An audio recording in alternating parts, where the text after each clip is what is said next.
Welcome back. It's been a while since we've spoken to you all. Given the name Eurowatch, we had to come in at some point, and we've chosen today. And a lot has happened. We're 60% through to the Euros this time, and Alex and I will be eating a little bit of humble pie. I think one of us a little bit more than the other, about what we got right and what we got wrong. Should we really be surprised at Roberto Mancini's ability as a manager? Despite any glaring upset scores, this has been a thrilling tournament so far. And should own goal be given the trophy for top scorer, Alex? Do they hack off the golden boot and give it to everybody who scored one in their own net? Well, you'll find out in today's episode. Alex, how are you? Give us the full picture.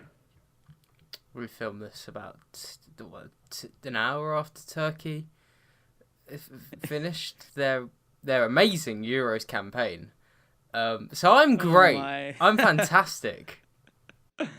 Oh, wow. Yeah, Alex, if you have been following him, has been very busy. Hasn't been able to give as much time as I would have wanted to the pod, but Alex is making waves. You can follow him on TikTok, where I believe you've gathered, 7,000 followers now, Alex? I have, thank you very much, Ritwik. I have indeed. Yes, watch his most recent scout reports, and also follow him on YouTube, where he's got a nice little video on Paratici. And hopefully, somewhere down the line, we'll have a pod on the whole Tottenham situation, because I feel like there's a lot. But yeah, this Euros has actually been something that I've enjoyed, Alex. To be honest. Given everything about COVID, given everything about the uncertainty of the tournament, given, all the stuff we've prepared, I'm pleasantly surprised by how this tournament's gone on. Yeah, well, it didn't really get off to a good start. I mean, what was it? Day 2, Christian Eriksen collapsed, and day 3, someone that was sent to hospital after they fell off the top of Wembley. So, but considering, the dark starts, everything's gone fairly smoothly. I think the refereing's been praised a lot, which barring this last Italy-Wales game, it's been outstanding. Yeah, but it's been more. I think it's been more fun to watch than I expected. I expected the games to be way more boring, and I think on match day 1 they were, but match day 2 for each group, things started to really kick in. Besides England, Scotland, which, well, less said about that the better. Yeah, happy birthday, Alex, on that day. Yeah, happy birthday. That was a great birthday present. Well, I'll start with the humble pie. What we got wrong in this tournament, and I'll start with the saying, I don't know if it was particularly wrong, but good God, did I overestimate England. I mean, it's a typical tournament hive mind that I entered. I expected way too much and got way too little. Unlike the World Cup, where England didn't have much of a prayer, and they were the underdog, they were the novelty team. This was the first tournament with a new manager. They were playing a back three. They had no expectation. So anything good they did was an overperformance. But this time, they've been touted to have this, world-class attacking line, some really good up-and-coming youth talent. And it was just boring. I know they haven't lost yet. And, well, I can't wrap my mind around, Alex. Give me a bit of insight, because you've been there on the ground. You've been seeing the reactions all around you. It started off okay, even though there were a lot of complaints to be made about the match against Croatia. It was a 1-0 win. It was a statement of purpose against a team that knocked you out of the previous tournament.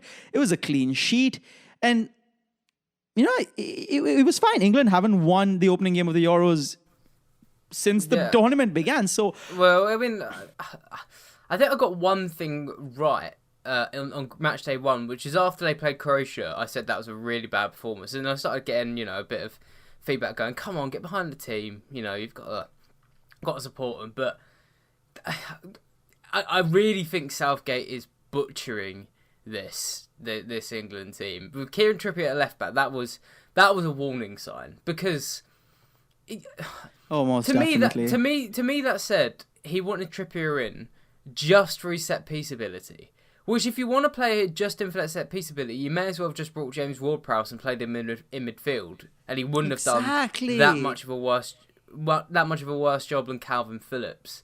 And then against Scotland, I think it kind of all came to show, really, the fullback sitting quite deep. And just Sancho, man. He said something today that Sancho's one of the youngsters that he doesn't want to put pressure on. And I get that. But there was a good thing today that no other England player in the last 3 seasons has contributed to more goals and assists than Jadon Sancho. I mean, I'll say this about Sancho. Obviously, Southgate hasn't given him enough minutes. And the times when he tried to give... none. No, in the lead up to this tournament, and he was injured on a couple of occasions. So Southgate's probably thinking, well, I don't know how he's going to perform given these group of players, but that doesn't matter. You don't want to put pressure on him. He's had 3 seasons of 30 plus goals and assists for Borussia Dortmund. Borussia Dortmund on Stockport, they're a top team, and he has shown his ability at the top level, and it was just glaringly obvious in the second half. When you had all this attacking talent, every single good thing that was coming from the English attack came from the fullback Luke Shaw. And it was really just sad to see them holding back, playing 2 defensive midfielders deep against Scotland. I don't actually have too much of a problem with defensive midfielder thing, because I think with Phillips, at least he could push up a bit. But I guess more of a problem with me is why he didn't start Jack Grealish in either of the games, because we said going into this, it's not even just our opinion. Statistically, Jack Grealish is the best player in the Premier League out of any nationality at breaking out down the defence. Like, he's top for passes into the box, top for dribbles into the box. So when you're playing against 2 teams that are going to play deep blocks, Croatia and Scotland, in my opinion, he'd be the first name on the team sheet. And the fact he's not even on it at all, I'm not a big fan of. And the other thing which really surprised me is how quickly England tailed off. I mean, when the first game, the lineups were announced, and I saw Mason Mount, Phil Foden, I was like, yes, this is great. He's taking a chance. And then after 40 minutes, they were just passengers.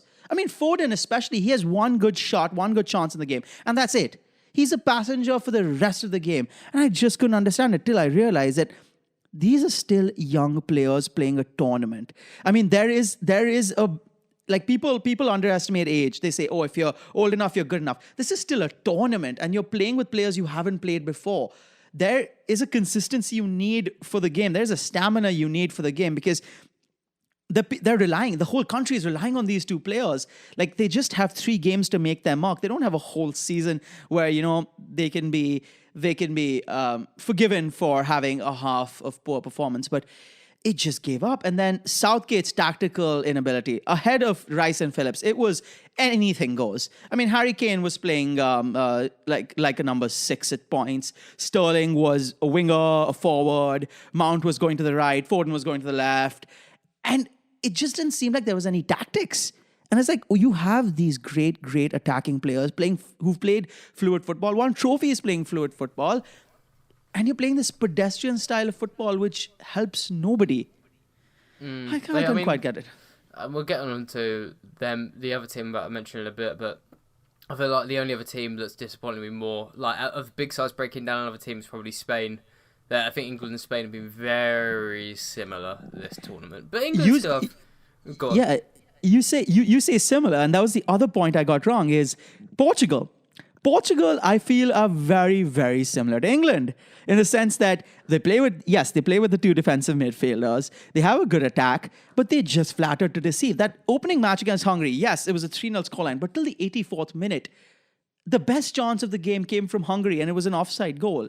And Portugal just couldn't break them down. They got 1 penalty and the floodgates open. And the second match, you saw it so clearly. Nelson Semedo got rinsed till he was bone dry. And Germany, a team which had played so badly against France, looked like a team that could win this entire tournament. And I felt really disappointed. And we should have seen this coming. Alex, you and I have talked to experts, and we've talked to the folks on the Celesar podcast. We've heard about how defensive Fernando Sanchez is, and the moment they were pushed onto the back foot, they just couldn't reply, and it was painful to see. I mean, I guess Ronaldo and Harry Kane should share the same amount of disappointment and not being able to get the ball. One has goals and one doesn't, but I mean that's where I need to For anyone listening, there is going to be a range of apologies in this video. There's two coming. The first one is telling you all not to pick Ronaldo in your fantasy team and him scoring 3 goals already. Sorry. Man. And the other one is telling you to pick Portuguese defenders because they'll keep clean sheets. Again, I'm really sorry about that one. Continue. I mean, you're only half wrong. They conceded 3 goals. I guess there's a lot to be said about the own goals as well. But yeah, it was just bad. And this Germany team isn't really special. I mean, Gosens, as I'm told his name is pronounced, he pretty much like tapered off after 60 minutes. And you had Ginter and Rudiger right there, ripe for the taking, and you just couldn't get the ball to them. And yeah, it made Germany look a lot better than they ought to look.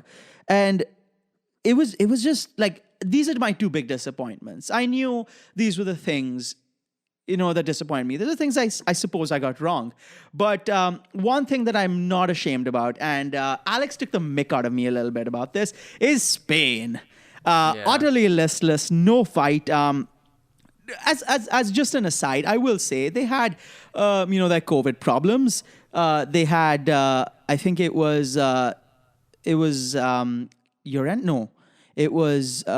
Busquets and one other player who can't get off the top of my head. They tested positive for COVID. Busquets as well is coming in a great bit of form. And Luis Enrique chooses not to replace Busquets like for like with Thiago, and instead chooses this very haphazard team and puts in a striker bereft of any confidence in Alvaro Morata. And Spain just looked like a damp squib. They looked exactly like what they have looked like in the last 2 tournaments. And I'm not surprised in the slightest. I think I can summarise them quite well with Spain, because I had a bit of hope going into them, but this is a team I didn't watch as much, apart from against Germany, which Germany can make any team look good apparently. But with Spain, I watched them very closely against who was actually the last game? The Poland. Watched them very closely against Poland. And it felt like their play style was 10 years out of date.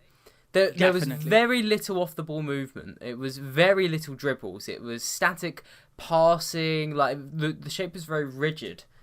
And the point I'm making is that 10 years ago, a defence would have come out and said, I'm going to win the ball back off you. But against Poland had the back 5 and they just said, all right, you can pass it around in front of us, you're not doing anything. And all they could do was cross the ball to Morata, who, I tell you what, he played really well against Poland, actually. He even got the goal, I think, yeah. He's chasing every ball. I thought he did very well, but I think the issue for Spain was, it was a desperate lack of off-the-ball movement. There was no dribbles into the box and very few risky passes, so... That maybe I actually think they'll do a lot better against bigger teams, because if they just keep the ball, there's bound to be less bodies at the back. But I could see that for sure. Yeah, so I think Spain have been very disappointing, but I'm still not ruling them out, because I think they could sleepwalk their way to a semi-final at least. Interesting. Well, going from one Latin side to the other, one of the other things I got right was Italy. And this is obviously a bias warning, as I'm pretty much backing Italy this entire tournament. And going through their entire renaissance from their disappointing 2018 exit. Alex and I have waxed lyrical about this on previous pods. Well, before you continue, to anyone new listeners, Ritwik's saying a lot here. He's forgetting the fact that in our first topic about Italy on Eurowatch, he said they'd get beaten by Belgium in the quarterfinals. So I remember that, Ritwik. Continue. Well, I can change my opinion, can't I? There you go. There you go. Just wanted to throw that in there. I'm claiming to anything I got right. I mean, definitely did have those feelings in the beginning, but as the qualifier, as the friendly matches wore on, and then when we had our live stream on GNA TV, it's heavily backing this Italian side, because there are a lot of unknowns to both the casual viewer as well as the informed viewer. This is an Italy team that's forged not through just the top teams. It's head to toe, pretty much players from all the clubs, from Sampdoria, from Cagliari, and Juve as well. It's such a unit, and we saw that against Wales, where they pretty much substituted like their entire B team at one point. Even Sirigu came on for Gianluigi Donnarumma, and it looked like nothing had changed. Their midfield is so tight. Like if this midfield went up against England's midfield, it would be carnage. I mean, between Locatelli, Jorginho, Verratti, Pessina, even who scored today, it was just magic to watch. It was just magic to watch. And then even on the flanks, where you have Berardi, Chiesa, even Bernardeschi had a good game today. The fullbacks coming in, and Spinazzola and Di Lorenzo. Even without Giorgio Chiellini, Acerbi did a very good job. And it seems that everybody was pulling their weight. Nobody was slacking. The goals came from the people you expected and unexpected. And I will say that given it's 3 games, 3 wins, I believe 8 goals scored and none conceded, I'll go out on a limb and say Italy are the team to beat. Like, I don't see any other team beating them right now. I still back France. I think Italy've been great, and there is that insane stat going around. It's something like, what is it, like 13 games without a goal conceded, and the in last, that time, go on, what is it? Yeah, the last goal they conceded was to Donny van de Beek in October 2020. Fucking hell, that is an incredible run. But yeah, I think Italy have been fantastic, but let's look at the opposition they've played. They've played Switzerland, Wales, and a team that shall not be named yet. I think against one of the bigger teams, I still don't know. It's not to say that I think they'd be written off. I think this team could easily get to a final. They could even win it.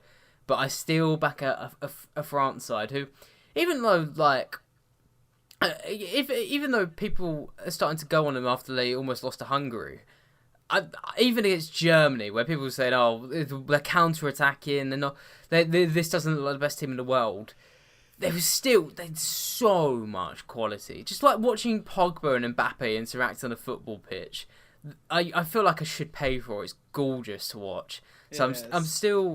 I still think Italy was it's going to be tougher against one of those bigger sides, but yeah. Yeah, that is definitely a point. I also did want to talk about a few surprises this tournament, Alex. I wanted to talk.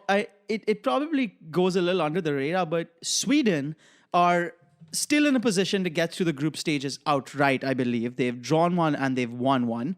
They haven't lost yet, and they've looked.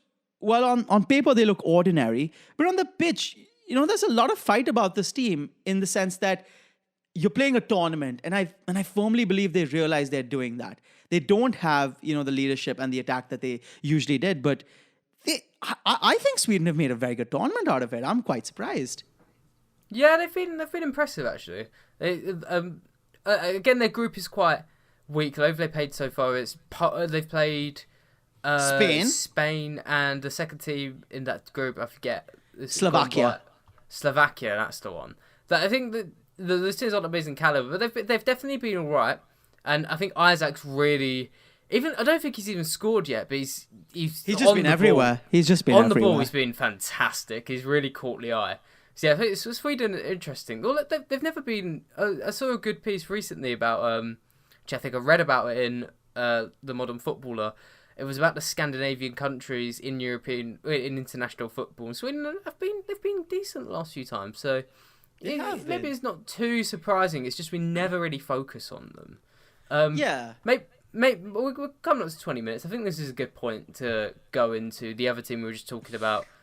I'll start going into it now. I got Turkey very wrong. Yes. But no one predicted how shit they would be. That is true. No one in the world, no one in the world was saying Turkey were going to be the worst team at Euro 2020. Like, I don't care if you were saying, no, they're not going to do that. I mean, no one was saying they'd do this shit. The dark horses. Oh God, this is going to be a terrible, terrible moniker for anyone to have. I genuinely think I've started a wave in the football community. That I'm not saying I'm the one who spearheaded it, but I reckon I've influenced quite a few people who have betted on Turkey to do well in the Euros, and I think I've lost a lot of people a lot of money. And to those people, I'm sorry, right? But they were doing very well against big teams like the Netherlands and France. They had their players in form. This is it was all leading up. They had a manager that was doing fantastic. Oh god. Everything pointed to them doing great. And the salt in the wounds, Ritwik, is the fact Wales have been fucking brilliant, right? And Wales have had their manager arrested for domestic assault, and half their players play barely any minutes will get relegated.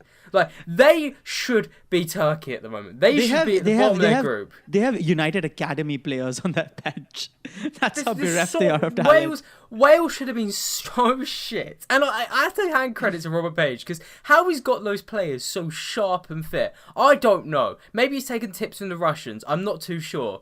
But my God, fair enough to Wales, and I'm sorry to the people I influenced about Turkey. I very much am, but I've got no words. And Sino Gomez, tell you what, he should run to the Caribbean, because I think he's going to get arrested for fraud for the belief he created in this team. I will say this though, watching the Turkey team, I think they're 2 years away from being very good. I think they're 20. I think the pieces are there. Yes, this should be a big, painful gulp to swallow. But I still feel like they have some good players in there, and they have the skeleton of a team that could fill up well. It's just that obviously when it comes to a tournament, the bigger heads prevail. The calmer heads prevail, the more experienced heads prevail. And I couldn't see any, guidance from players like Çalhanoğlu or Yilmaz. No plan. They just had no plan. It was just, right, you guys have been pretty good at football in the last couple of years. If you go out there on the pitch, resemble a 4-4-2, see what happens. Like, Yilmaz has had no surface. Çalhanoğlu does. I couldn't tell you his position. I genuinely couldn't tell you. I don't think he could tell you either. Yeah, nor could the manager. You've got the makings. You've got a defence that's like Demiral, Soyuncu. They're two very good players. I think Ayhan as well was pretty good against Wales for a bit of the game, but there's just no structure. Like, against Wales, they were keeping players onside all the time. It's horrible to watch, and even their goalkeeper's pretty decent as well. It was just no structure in an attack.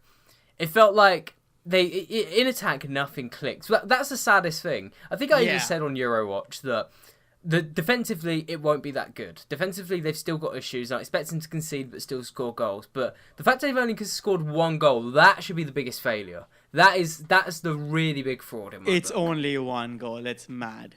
It's mad to consider.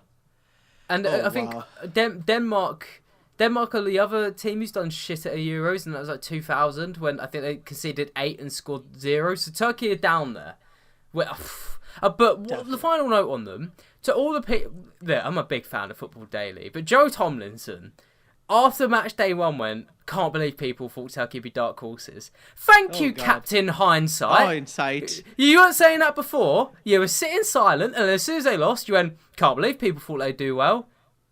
Oh man, the convenience and confidence with all these commentators, even on BBC, even on Sky Sports, their lack of research into players anywhere beyond the top 5, their casual comments, which were very dated. Robbie Savage should be fucking ejected. They should all be ejected. And the amount of times Robbie Savage specifically says that there was I can't remember what game it was. I think it was Ukraine v North Macedonia.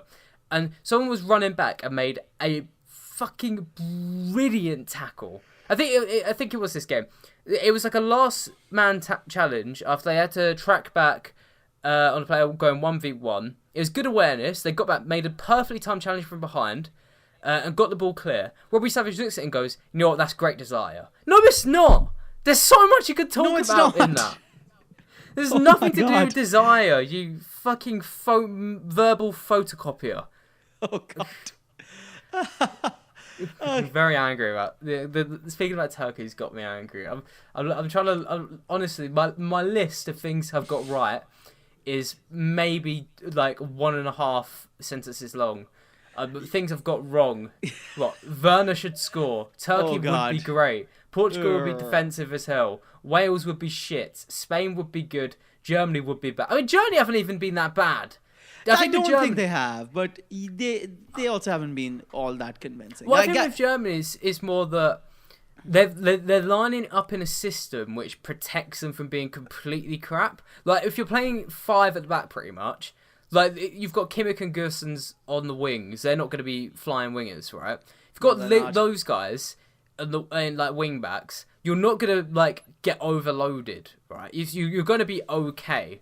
And just because they've got really good individual players, it means that, you know, they're competent. Definitely. But I thought I had a sneaky inkling they'd finish bottom, and I was wrong. I will say this in our defense, Alex. With all the things we've got wrong, I feel that one of the things both you and I got right, and we were cautiously optimistic on this team, it was Belgium.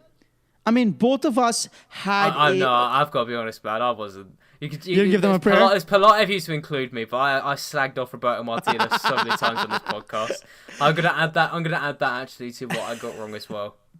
No, so the thing with me and Belgium was that I felt that, and you got it right. Yeah, these are problems that still persist. Their defense looks unconvincing, but I said that this was the last chance for that golden generation, and they're going to make a match of it. And, you know, fair credit to Roberto Martinez. He didn't start Kevin De Bruyne in either of those 2 games, and he subbed him on when he knew he was going to be most effective. Obviously, he didn't start him because he has that orbital fracture, but, you know, also playing Torgan Hazard over Eden Hazard, and a raft of other changes. Basically, he can make anybody a left wing back. I think that's Roberto Martinez's secret sauce. Anybody who comes in, you score goals, left wing back, I'll get you to score goals. But they've played like a team. The game against Denmark was particularly telling because they were behind and they came back to win. And I feel that showing that ability early on in the tournament is incredible. And I think that the only way this team can really get scuppered is if they go down 2-0 at halftime. I don't think they'll quite be able to come back after that. But as a unit, they look very good. And they still look as good as they did in the last World Cup. Obviously, Eden Hazard is, you know, is more a peripheral figure than he was before. Kevin De Bruyne is still, you know, battling his own fitness concerns. But this Belgium team still looks good. I mean, for God's sake, Thomas Meunier in the first game, he came on for Castan, who coincidentally had an orbital fracture, came on and like completely changed the game. And this is a man who's been doing so poorly for Borussia Dortmund that their fans on Twitter were like, wait, who's playing now? Why doesn't he do this for us? And it just goes back to my old tired point that people save the best for their national team. They do. And I think I still think Belgium are a team that can surprise. Obviously, I don't have the most faith in their defense. I don't have the most faith in Alderweireld right now or Denayer, but they're making it happen. They're making it happen, and they have their final game, which will be on Monday, the 21st of June against Finland. So you know when this podcast is recorded. Yeah. I mean, yeah. I'm sorry, I'm quite depressed because I've just got up. As a little interjection into our podcast, you probably saw me and Ritwik reveal our fantasy teams for Euro 2020, which was on 6,000 views. It's done very well. And I'm looking at both teams. One of the teams has aged a lot better than the other. So my team was Schmeichel in goal against Finland, which obviously couldn't have gone worse. Denayer, Ruben Dias, who I've kept in and have obviously conceded. Luke Shaw, who didn't play. João Felix, who didn't play. Yusuf Yazici's played one of the 3 games. Paul Pogba, yeah, that's good. Captain Chiesa didn't play. Timo Werner hasn't played or scored. Burak Yilmaz hasn't scored. Kylian Mbappe had a goal marked offside and hasn't scored. Your team, Donnarumma in goal, 3 clean sheets. Laporte, alright, 1 clean sheet, he's done well enough. Zinchenko, yeah, brilliant. I even told you to pick him. I didn't pick him myself. I'm stupid. Denayer, yeah, same boat as me. Wijnaldum, brilliant. Insigne, great. Chiesa, ha. Diogo Jota, yeah, decent enough. Depay, great. Griezmann, great. Isaac, great. I mean, fucking hell. On my own channel as well.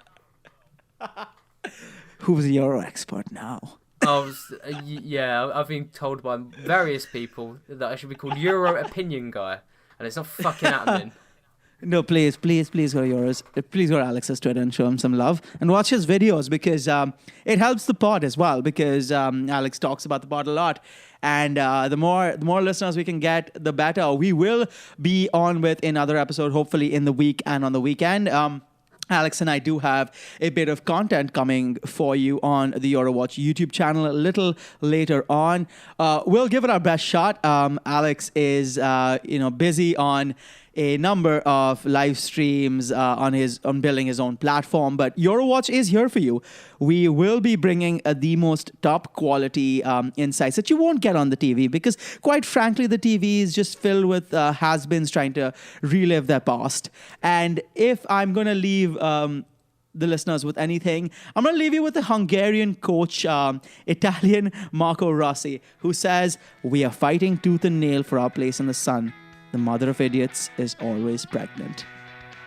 It's been great to have you guys. We will be on very soon again. So from me in San Francisco, it's a goodbye. And for me in East London, depressed over Turkey, it's goodbye.